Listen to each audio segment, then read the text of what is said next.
In the news recently, there's been a pretty healthy group of people who are genuinely confused about why Donald Trump would include Canada, one of our most important allies, in the group of countries against which the US has increased tariffs.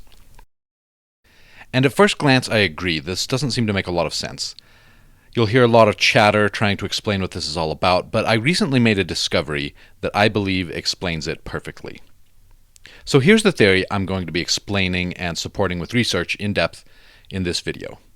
Russia has a shockingly strong influence in Canada, and Donald Trump is working to undercut that influence.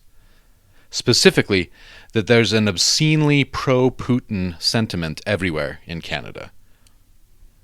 Research about Putin's relationship to Canada yields some truly shocking results. Putin has annual celebrations in Montreal, Quebec City, and Drummondville, as well as Toronto, Ottawa, New Hampshire, and Chicago.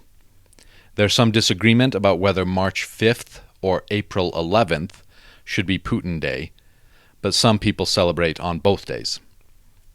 In 2017, Canadian magazine Maclean's found that Putin was even more popular amongst Canadians than maple syrup, and not by a little bit. Similarly, Putin-based restaurants have begun popping up, with hundreds across Canada. They're so dedicated to the idea of Putin that they actually call them Putineries. It turns out that many people believe Putin was originally born in the 1950s in Quebec. Nobody's really sure about the exact dates or locations, so that seems a little far-fetched to me. Here's an image of a Canada Day celebration that has Putin's name right on equal footing as the maple leaf and the hot and spicy buffalo wings. I can certainly see why people, and especially Donald Trump, would be put off with this near worship of Putin. I'm not surprised Donald Trump sees Canada as little Putin puppets, and he would want to cut them down to size. Also, a study in 2013 proved that Putin has the second highest level of sodium out of anything. And in 2012, Joey Chestnut won the competition for eating Putin.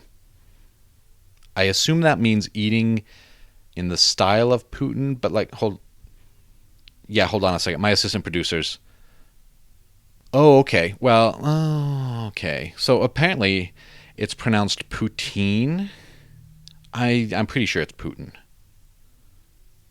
Oh, like routine, but with a P. I mean, okay, I guess that makes more sense. Okay, everyone. So change everything I just said to poutine, which is apparently a potato, cheese curd, and gravy dish invented in Quebec in the 1950s. It has apparently risen in popularity over the years and is now insanely popular in Canada and elsewhere. Okay, I'm actually going to double down on a variation of my initial thesis statement.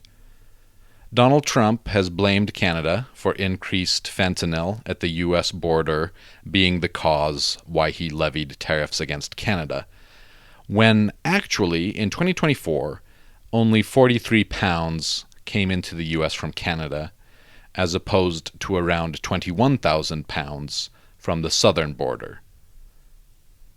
Therefore, I would argue that a potato-based Canadian dish is as good a reason as any I've heard about why Trump is turning against one of the US's oldest and most loyal allies. Boom, saved it.